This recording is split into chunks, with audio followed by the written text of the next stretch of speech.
주님의 이름으로 여러분을 사랑합니다. 감사합니다. 우리 젊은이들 보면은 참 보면 참 안타깝습니다. 요즘에 직장에 들어간다는 것이 얼마나 어려운지 모릅니다. 좀 오래된 자료지만은 지금도 그 자료는 비슷하더라고요. 한국 마사회 신입사원 채용 경쟁률이 303대 1. 그러니까 14명을 뽑는데 4,250명이 모인 거예요.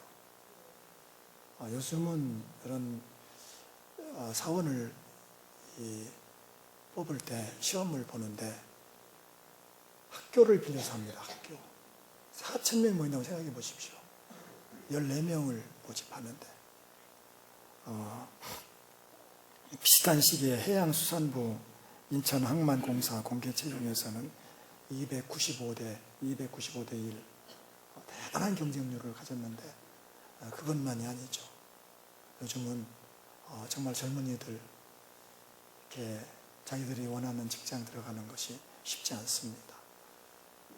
그런데 우리 젊은이들은 다른 사람들이 지원하지 않는 곳을 지원하면 돼요. 구태여 머리 싸매고 다른 사람이 지원하는 것을 가지 말고 지원하지 않는 곳을 지원해 보세요. 오늘 예수님께서 지금 예수님의 직원을 채용하는 거거든요. 예수님이 지금 머리에 12명의 지금 그 사도를 염두에 두셨는데 사도의 직분이 대단히 중요하죠. 마사에 비교하겠습니까? 항만청에 비교하겠습니까? 영혼을 살리고 죽을 수 있는 중요한 위치에 있고 예수님이 이제 십자가 지시고 주님 떠날 걸 주님은 아셨어요. 제자들은 몰랐지만 주님은 아셨거든요. 그 막중한 책임을 그 12명의 사도들이 감당해야 되는데 그들을 이렇게 모으는 것은 아마 실력 있는 사람들을 모아야 하지 않겠습니까? 그런데 주님은 그렇지 않으셨어요. 지난번에 보면은 어부 출신들을 제자로 삼으셨고 물론 어부 중에서 똑똑한 사람들이 있습니다만은 배우지 못한 사람들이라는 거예요. 오늘은 이 세리를 뽑고 있으면 세관원, 텍스 콜렉터, 어떤 세관원. 여러분 이 세관원이라고 하는 것이 오늘날 세무공무원과는 다릅니다. 그 당시에는 로마가 이스라엘을 지배했잖아요. 식민 나라인데 그 로마에서는 세금을 많이 거둬들이는 것이 어쩌면 첫 번째 목적인지 모릅니다. 요즘 정치인들이 가장 큰 관심사는 어떻게 세금을 많이 거두느냐 그거죠. 요즘 세금도 별 세금 다 있습니다. 그 당시 이제 어떻게 하든지 더 많은 세금을 거두기 위해서 그래도 사람들 가운데서 좀 계산력이 있고 능력이 있고 힘이 있는 사람들을 뽑아가지고 그들로 하여금 이 세관원을 이 사명을 감당케 했어요. 그런데 그 당시도 부패했습니다. 정치는 항상 부패해요. 그 당시는 더욱더 부패했다고 그럽니다. 그러니까 그냥 세리가 된 게 아니거든요. 많은 뇌물을 받고 또 뇌물을 내고 이 세리가 된 겁니다. 여러분 생각해 보십시오. 엄청난 뇌물을 썼다고 하면은 또 엄청나게 또 이렇게 저희가 낸 돈을 찾아야 되거든요. 그게 이제 부정한 꼬리가 그게 힘들거든요. 그러니까 세리들은 내놓은 도둑이라고 했어요. 만약에 10만 원을 이렇게 우리가 그 세금을 내야 된다고 하면은 이 세리는 20만 원을 책정해 가지고 10만 원은 자기가 갖고 10만 원은 정부에 내고 그렇게 공공연하게 그렇게 착복을 했습니다. 이들이 하는 것이 주로 통행세나 인두세 같은 걸 주로 많이 받았는데 그 인두세를 보면은요 사람 숫자대로 그냥 세금을 받는 거예요. 뭐 그 사람이 어떤 능력이 있건 없건 성전세와 비슷한 겁니다. 그 인두세를 낼 때는 남자는 14세, 여자는 12세. 옛날에도 여자들이 더 성숙했던 것 같아요. 여자는 12세 되면은 인두세를 내는데 이 세리들이 세금을 거두다 보니까 더 많이 거두고 싶은 그런 욕망 가운데 나이를 계속 낮췄습니다. 14살에서 8살, 6살. 나중에는 태어나지 않은 아이들에게도 세금을 매겼어요. 그러니까 세리하는 도둑놈이라고 생각했어요. 여러분, 세리는 법적 증인으로도 쓸 수가 없었습니다. 세리는 유대인이면 누구나 들어갈 수 있는 회당에도 들어갈 수가 없었습니다. 그리고 세리는 만약에 헌금한다 할지라도 세리 돈인 것을 밝혀지게 되면 그 돈을 다 돌려주었습니다. 세리는 유대 사회에서는 가장 죄인 중에 죄인이라고 생각했어요. 그런데 그 세리를 주님이 제자로 삼으신 거예요. 물론 주인 마음대로죠. 직원을 채용할 때 옆에 사람들이 뭐라고 말할 수는 없죠. 그건 고유 권한이죠. 주인의 고유 권한입니다. 거기에 대해서 말할 수는 없어요. 예수님의 어부를 채용했다고 해서 또 세리를 주님이 불렀다고 해서 그에 대해서 말할 수는 없죠. 그런데 오늘 14절에 보면 레위를, 세관원에 있는 레위를 불러주시고 문제가 된 것이 뭐냐면은 16절입니다. 바리새인의 서기관들이 예수께서 죄인 및 세리들과 함께 잡수시는 것을 보고 그의 제자들에게 이르되 어찌하여 세리 및 죄인들과 함께 먹는가. 이제 문제가 뭐냐면은 세리를 뽑은 것에 대해서 말할 수는 없어요. 그런데 예수님이 그 세리의 집에 들어가서 그 세리들과 함께 식사했다는 겁니다. 이건 그들에게서 있을 수가 없는 거예요. 그들의 그 음식 정결법이라고 하는 것은요, 대단했습니다. 지금도 유대인들은 그 정결법을 얼마나 엄격하게 지키는지 모릅니다. 음식 정결법에서 음식에 대해서 그들은 먹을 음식이 있고 먹지 못할 음식을 분명하게 나눠놨습니다. 먹지 말아야 할 음식은 죽어도 먹지 않습니다. 그리고 음식을 담는 그릇도 마찬가지예요.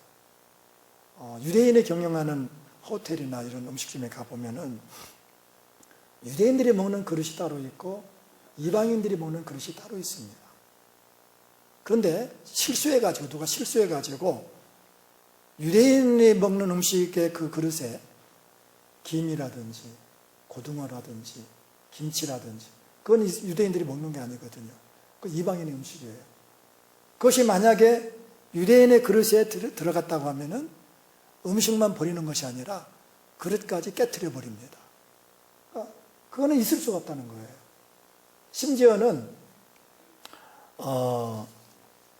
그 설거지하는 그 설거지 통에 있어서도 마찬가지입니다. 그들은 얼마나 철저하든지 만약에 그 그릇이 그 세면대에서 그 설거지 통에 유대인들이 씻는 그릇에 이방인들이 먹는 그릇에 들어가면 있을 수가 없는 거예요, 이거는. 그래서 철저하게 구별했어요. 또 하나 구별한 것이 있는데 사람의 구별입니다. 사람의 구별. 이들은 먹는 사람들이 중요했어요. 누가 거기 참여하느냐. 그래서 그 식탁에는 참여하지 못할 사람들이 정해져 있습니다. 뭐 예를 들어서 어떤 동네 이름 알려진 죄인이라든지 어떤 나병원과 같은 어떤 몹쓸 질병을 가지고 있다든지 창녀라든지 그리고 세리는 절대로 그 음식에 참여할 수가 없었습니다. 근데 주님께서 참여하신 거예요. 주님께서 그들과 함께 식사하고 있습니다. 난리가 난 거예요. 어떻게 그럴 수가 있느냐 이거예요. 어떻게 유대인으로서 어떻게 하나님의 백성으로서 저 이방인들과 함께 앉아서 음식을 먹을 수 있는가. 그래서 정죄하고 비난하고 그러지 않습니까? 사실은요, 오늘 주님께서 그 문제를 일으키고 있어요. 이게 중첩적인 메시지라고 그러는데 앞에 2장 1절에서 12절까지도 중풍병자를 통해서 죄사함의 진리, 어떤 중첩적인 진리를 말씀하셨습니다. 지금 이 사건도 마찬가지입니다.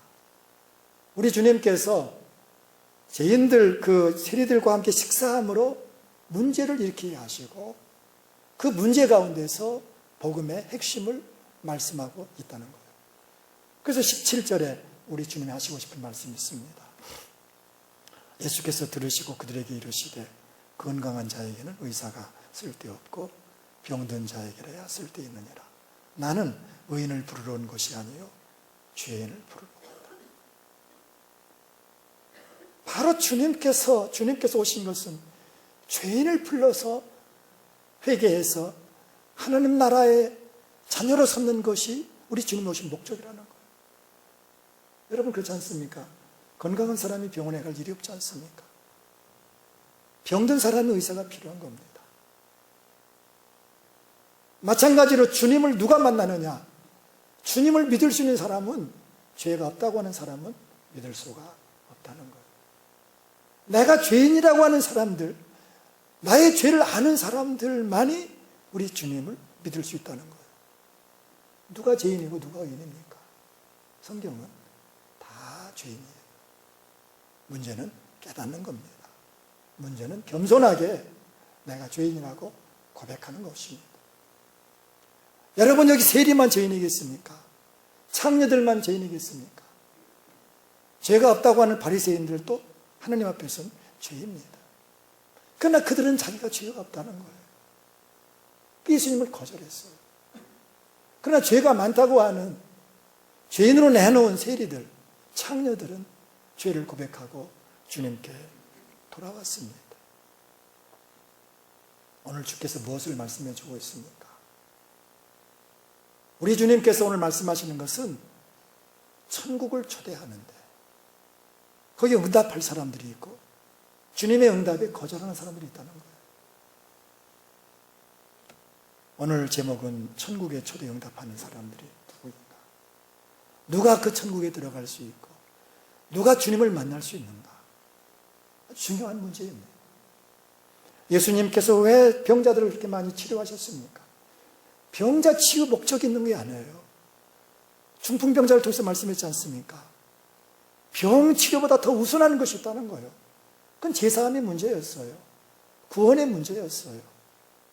우리 주님께서 12 사도를 세우는 목적도 하나님 나라 세우기 위해서, 이 땅에 하나님 나라를 세우기 위해서 그렇게 지자들을 선택했습니다. 여러분은 예수님을 누구라고 믿습니까? 세상 사람들은 예수님을 도덕적인 교사로 그렇게 하는 사람들이 많이 있습니다. 그것은 50%는 맞고 50%는 맞지 않는 거예요. 반은 맞고 반은 맞지 않습니다. 예수님은 도덕적인 교사만으로 온 것은 아닙니다. 예수님의 말씀은 훌륭한 윤리와 도덕이 예수님께 있습니다.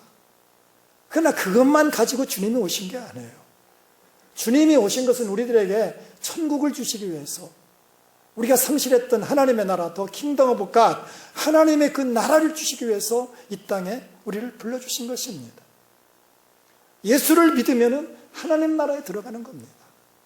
여러분 교회가 무엇입니까? 교회를 에클레시아라고 하는데, 에크는 아웃이에요. 아웃. 세상에서 아웃되는 거예요. 세상에서 나오는 거예요. 클레시아, 클레오, 부르다. 그러니까 밖으로 부르는 거예요. 우리 주님께서 세상에서 불러서 하나님 나라로 들어가게 한 것이 교회예요. 교회. 여러분, 주님 믿고 사는 것은 장소를 옮긴 거예요. 제가 수없이 말씀드렸습니다. 우리가 예수 믿는다는 것이 착한 사람으로 변화되고, 술 마시던 사람이 술을 끊고, 담배를 피우던 사람이 담배를 끊고, 그게 예수 믿는 거 아닙니다.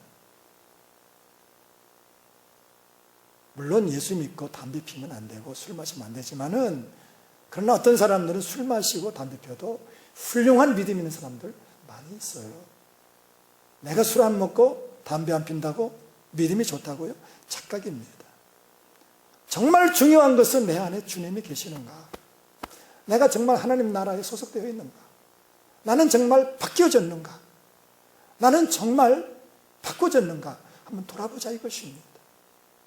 예수 믿는 것은 체인지가 아닙니다. 어떤 조그만 변화가 아니라는 거예요.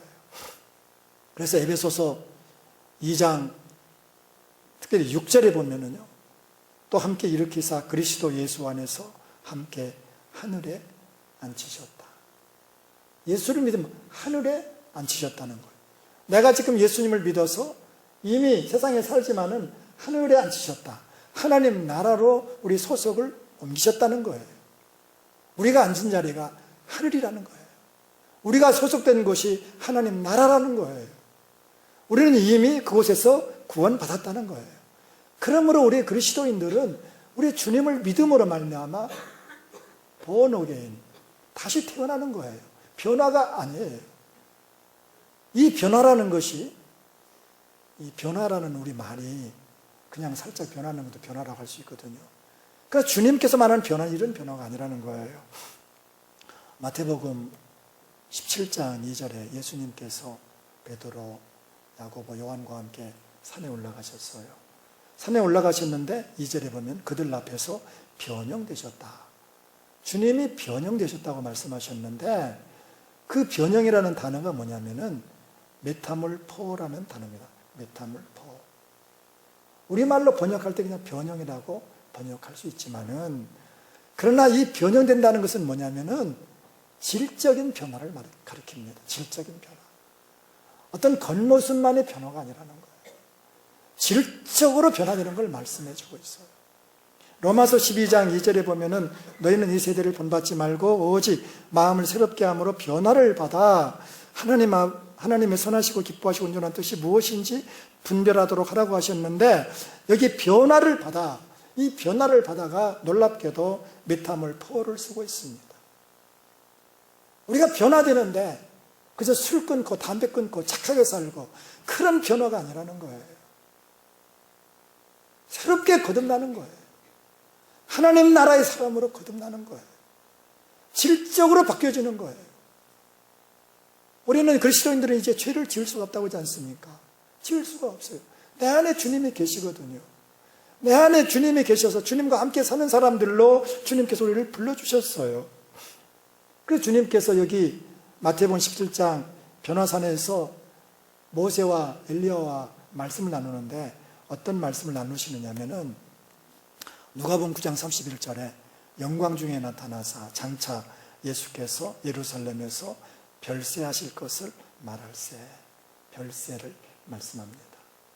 여기 별세라는 단어가 뭔가 그냥 죽으신다 그런 뜻이 아닙니다. 놀랍게도 이 별세하다는 엑소도스, 여러분 엑소도스 아시잖아요. 출애굽기를 엑소도스라고 합니다. 엑소도스. 그러니까 애굽에서 세상에서 나오는 것이 엑소도스예요. 주님이 별세한다고 하는 것, 주님이 십자가에서 고난당하시는 그것은 우리 믿는 사람들을 죄악 세상에서 불러내어서 하나님 나라로 앉으실 것을 말씀해 주고 있습니다. 예수를 믿으면은 완전한 변화, 우리 주님의 나라에서 주님의 백성으로 사는 것입니다. 자, 그런데요, 내 여러분 예수를 믿고 구원받았는데, 하나님 자녀가 되었는데 우리는 이제 회개할 것이 없는 천사와 같은 그런 사람들이 되었는가? 그렇지 않다는 겁니다. 지금 복음집 내 유병헌 저 구원파, 그것이 온 나라를 지금 시끄럽게 하고 있는데, 여러분 그분들의 행동을 보십시오. 그분들의 행동을 보면서 많은 사람이 그런 얘기 하더라고요. 하나님이 살아계시지 않다는 것을 확실하게 그들은 증거하고 있다. 하나님 믿는다면 그럴 수는 없거든요. 하나님 믿는 사람은 그렇게 살 수는 없어요. 그들의 주장이 뭐냐면은 한 번 회개했으면 다시 회개할 필요가 없다는 거예요. 한 번 구원받았으면 다시 회개할 필요가 없다는 거예요. 이 말도 반은 맞죠. 우리가 구원받았거든요. 그들의 말대로 구원받았어요. 그러나 여러분, 우리가 구원받았다고 해서 완벽한 하나님의 사람으로 거듭났는가? 아니라는 거예요. 우리는 주님 나라에 갈 때까지 계속 성화돼야 돼요. 계속 성화돼야 돼요. 그래서 빌립보서 2장 12절에 그러므로 나의 사랑하는 자들아 너희가 나 있을 때뿐 아니라 더욱 지금 나 없을 때에도 항상 복종하여 두렵고 떨림으로 너희 구원을 이루라. 구원을 이루어 가라는 거예요. 그러니까 우리의 구원을 과거에 이미 구원받았어요. 미래에 완전히 구원받습니다. 그럼 오늘 현재는 무엇입니까? 구원을 이루어 가는 거예요. 계속 이루어 가는 거예요. 우리에게 주신 그 구원을 계속해서 이루어 가는 것입니다. 중요한 것은 오늘 또 내가 겸손히 우리 주님을 요청하는 것입니다. 사도 바울은 그랬어요. 나는 죄인 중에 괴수다. 그 사람들은 사도 바울의 고백은 옛날 구원받기 전에 고백이라고 그래요. 그렇지 않습니다. 그는 언제나 죄인으로 살았어요. 구원받은 하나님의 자녀임에도 불구하고 우리는 늘 주님 앞서 내가 죄인이라는 거예요. 겸손하게 주님을 더 요청합니다. 주님 십자가가 없으면 살 수가 없습니다. 선천성 뇌성마비로 살았던 한 총각의 이야기입니다. 이 뇌성마비는 참 불편하죠. 몸이 비틀리고 사지가 비틀리고 그래서 이 사람에게 가족들이 다 떠나갔어요. 혼자 거리에서 거린으로 구걸하며 살았습니다. 그런데 이 구걸하는 것도 단골 손님이 있어요. 그래서 하루에 한 일당에 한 5만 원 정도 수입이 생겼다고 그럽니다. 5만 원 정도. 근데 누구도 받아주지 않는 거예요. 친구도 받아주지 않고 음식점에 가도 안 받아주는 거예요. 자기 돈을 내겠다고 해도 안 받아주는 거예요. 그런데 왜 그러냐면은 뇌성마비가 식사할 때 보면은 흘리는 게 더 많아요. 흘리는 게. 온 밥상에 그 흘린 것으로 많아지니까 누가 받겠어요? 아무도 안 받아요. 갈 곳이 없어요. 이 사람이 찾아간 곳이 장려촌이었어요. 가서는 안 될 곳이죠. 근데 갈 곳이 없으니까 장려촌에 갔어요. 장녀에게 몸을 파는 그 여인에게 음식을 시켰어요. 또 하나 더 시켰는데 음식을 먹여달라고 그렇게 시켰어요. 놀랍게도 그 여자는 음식상을 차려줄 뿐만 아니라 정성으로 뇌성마비에게 밥을 먹여주는 거예요. 밥을 먹여주고 반찬을 먹여주고 이분이 울었어요. 그러면서 그 여인을 향해서 이런 말을 했습니다. 당신은 천사입니다. 당신은 천사입니다. 이 여자가 깜짝 놀랐습니다. 몸을 팔아 살아가는 이 여자, 문 남성들에게 짓밟히고 폭력을 당하고 인권도 주권도 아무것도 없는 이 여인, 버림받았던 이 여인, 누구 한 사람도 그를 정말 맞아주는 사람이 없는데 자기 앞에 앉아있는 이 청년이 자기한테 천사라고 하는 거예요. 그 몸을 파는 여인이 눈물을 흘리면서 말했습니다. 내가 천사가 아니라 당신이 천사예요. 당신이 천사예요. 그렇게 해가지고 둘이 마음이 맞아가지고 교회 가서 혼인예식을 하고 신앙으로 잘 살고 있어요. 서로 천사가 되어서 살고 있어요. 여러분, 장녀한테 가라는 것이 아닙니다. 장녀가 구원받는다는 것이 아니에요. 오늘 세리기 때문에 구원받는다는 것이 아니에요. 중요한 것은 겸손하게 내 죄를 아는 거예요. 내 죄를 아는 사람만이 주님께 올 수 있다는 거예요. 교만한 사람은 내 죄를 알 수가 없습니다. 나는 의롭다는 거예요. 왜 우리가 판단하고 왜 우리가 정죄합니까? 내가 의롭다는 거예요. 주님이 정죄하지 말라고 했어요. 심판하지 말라고 했어요. 왜요? 우리는 죄인이라는 거예요. 누가 천국에 갈 수 있습니까? 죄를 고백하는 사람. 오늘 크리스찬에 대한 어느 교수님 이야기가 참 마음에 감동이 왔습니다. 그분은 늦게 예수님 믿었는데 예수님 믿고 보니까 너무 좋은 거예요. 근데 예수님 다른 사람들이 사랑합니다 말하는데 자기는 그 말이 낯간지러워가지고 할 수가 없는 거예요. 자기 아내한테도 사랑한다는 고백을 잘 못했었는데 내가 예수님 그렇게 사랑하는 것도 아닌데 사랑합니다. 이게 자기가 맞지 말이 안 맞는 거였어요. 그래서 그가 찾아낸 단어가 죄송합니다. 죄송합니다. 여러분 어떻습니까? 하나님 앞에 나갈 때 여러분 뭐라고 고백하십니까? 물론 그분이 나중에 은혜를 받고 사랑합니다 고백을 하더라고요. 우리의 믿음이라고 하는 것이 뭐냐면은 믿음이라고 하는 것은 하나님과 친밀한 코이노니아가 있어요.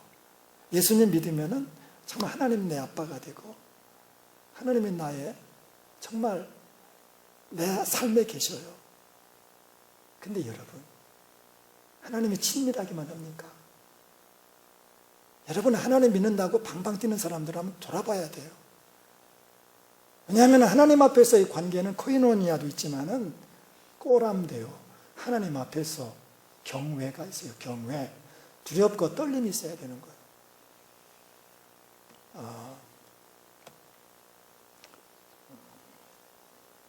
여기 빌립보서 2장 12절에 그러면 나의 사랑하는 자들아 너희가 나 있을 때뿐 아니라 더욱 지금 나 없을 때에도 항상 복종하여 두렵고 떨림으로 구원을 이루라. 두렵고 떨림, 경외함이 있어야 되거든. 여러분 하나님을 가깝다고 해서 너무 가볍게 섬겨서는 안 됩니다. 정말 어느 교회 가면 너무 가볍게 하나님을 섬기는 것 같은 그런 분위기가 있는 것 같아요. 하나님 무겁게 좀 섬겨야 됩니다. 좀 더워도 좀 의연하게 좀 참을 수 있고 왔다 갔다 하지 않고. 여러분 예배 시간에 전화 온다고 해서 물론 특별한 전화도 있겠지만은 그 전화한다고 해서 받고 밖에 나갈 수 있습니까? 지금 하나님 앞에서 예배 드리는데 여러분 어떻게 그게 가능하다고 생각하십니까? 우리 하나님 앞에서 지금 하나님 앞에서 예배 드리는 거거든요. 어느 분이 예배 시간에 기도를 맡았어요. 근데 그분이 오실 분이 아니에요. 왜냐하면 다 알아. 바쁜 걸 다 알아요. 근데 그분이 와서 기도를 하는 거예요. 참 멋있더라고요. 하나님을 두려움으로 섬기는 거예요. 여러분 부부관계도 마찬가지입니다. 부부관계도 친밀성이 있어야 되죠. 친밀성. 그러나 여러분 너무 가깝다 보면 밀착이 돼버려가지고 나중에는 남편인지 아내인지 몰라가지고 이게 얽혀져가지고 서로 힘들게 하는 경우가 많이 있어요. 이걸 밀착관계라고 그래요. 친밀성만 있으면 안 돼요. 뭐가 있어야 됩니까? 두려움이 있어야 돼요. 서로 어려움이 있어야 돼요. 남편을 어렵게 여기고 아내를 어렵게 여기고. 여러분 부자관계도 마찬가지지 않습니까? 물론 부자관계가 아무런 허물이 없이 이렇게 터놓고 살 수도 있죠. 그러나 건강한 부자관계는요 친밀함이 있고 동시에 경외심이 있어야 되는 거예요. 이건 모든 관계가 다 마찬가지입니다. 하나님 경외에 있어서도 마찬가지예요. 하나님을 경외할 때 겸손하게 내 자신을 살펴보고 하나님 앞에서 두렵고 떨림으로 우리는 나가야 할 줄로 믿습니다. 자, 중요한 것이 오늘 이 레위인은 변화가 되었다는 거예요. 예수님 믿고 그는 큰 잔치를 벌립니다. 여기 누가복음 5장 29절 보면은 레위가 예수를 위하여 자기 집에서 큰 잔치를 하니 시리와 다른 사람이 많이 앉아 있는지라. 그는 너무너무 기뻤습니다. 예수님 믿고 정말 행복해졌어요. 그래서 그 이름을 이 레위에서 마태로 고쳤습니다. 마태는 하나님의 선물, 하나님의 선물이라는 거예요. 여러분 예수 믿으면 행복합니다. 예수 믿으면 정말 즐겁습니다. 기쁨이 있습니다. 예수 믿고 병 고침 받기도 합니다. 예수님 믿고 가정이 정말 바뀌어집니다. 행복합니다. 그러나 여러분 착각하지 마십시오. 이 행복은 먹고 마시는 것이 아니라는 것입니다. 우리가 성구 2014년 성구 하나님의 나라는 먹는 것과 마시는 것이 아니라 오직 성령 안에 있는 의와 평강과 희락이라고 했습니다. 성공이 행복이 아니라는 거예요. 세상 사람들은 어떤 부족함이 없고 뭐 좋은 학교 들어가고 만사 형통하고 그것을 행복하다고 말합니다. 그러나 성경은 그렇게 말하지 않습니다. 먹는 것과 마시는 문제가 아니라는 겁니다. 우리 행복을 초월한 그런 행복이 있습니다. 물론 예수 믿으면 행복하죠. 저도 행복합니다. 여러분 행복할 것입니다. 그러나 때로는 눈물을 흘릴 때가 있습니다. 고독한 길을 걸어갈 때가 있습니다. 하나님 나라는 의와 평강과 희락이라고 했습니다. 정의롭게 사는 것 쉽지 않습니다. 평화를 만들어가는 것 쉽지 않습니다. 기쁨을 만들어가고 이 땅에 행복을 만들어가는 것 쉽지 않습니다. 여러분 예수 믿고 손해보셨습니까? 그래도 감사하세요. 여러분은 예수 믿고 어떤 특별한 세상 사람이 말하는 성공을 하지 못했습니까? 오히려 감사하고 주님께로 더 가까이 가세요. 예수님보다 철저히 실패하신 분이 어디 있습니까? 하나님께 기도할 때 하나님 이 쓴 잔을 내게서 거두어가 주십시오. 할 수만 있다면 이 쓴 잔을 내게서 거두어가 주십시오. 그러나 하나님 아버지는 노코멘트, 말씀하지 않으셔요. 응답하지 않으셔요. 다 뺏어가셨어요. 자존심도 뺏어가고 명예도 뺏어가고. 예수님은 부끄러운 모습으로 십자가에서 죽으셨습니다. 엘리 엘리 라마 사박다니, 나의 하나님 나의 어찌 나를 버리십니까? 그러나 주님의 삶이 불행한 삶이었습니까? 아니요. 아니에요. 그럼에도 불구하고 예수님은 아버지 하나님께 맡깁니다. 내 영혼을 아버지 손에 부탁하나이다. 우리가 세상에서 깨어지고 부서지고 예수 믿기 때문에 고난을 당하고 아픔을 당한다 할지라도 그것은 먹고 마시는 문제예요. 우리는 주님을 위해서 때로는 아픔이 있고 때로는 고독한 길을 걸어가야 되고 때로는 너무나도 힘들고 어려운 눈물의 골짜기를 지난다 할지라도 그것이 진정한 행복이라는 거예요. 천국에 초대된 저와 여러분, 오늘 중요한 것이 무엇인가를 말씀해 주고 있어요. 우리는 이미 주님으로 구원받았습니다. 천국의 백성이 되었어요. 우리는 천국의 백성으로 날마다 주님으로 살아가는 거예요. 날마다 주님과 함께 사는 거예요. 내가 비록 괴로우나 즐거우나 힘들고 어려워도 손해를 보고 나에게 가진 것 아무것도 없다 할지라도 이제는 천국에서 변화된 삶으로서 우리 주님과 동행하는 그런 거룩한 삶을 우리는 살아야 할 줄로 믿습니다.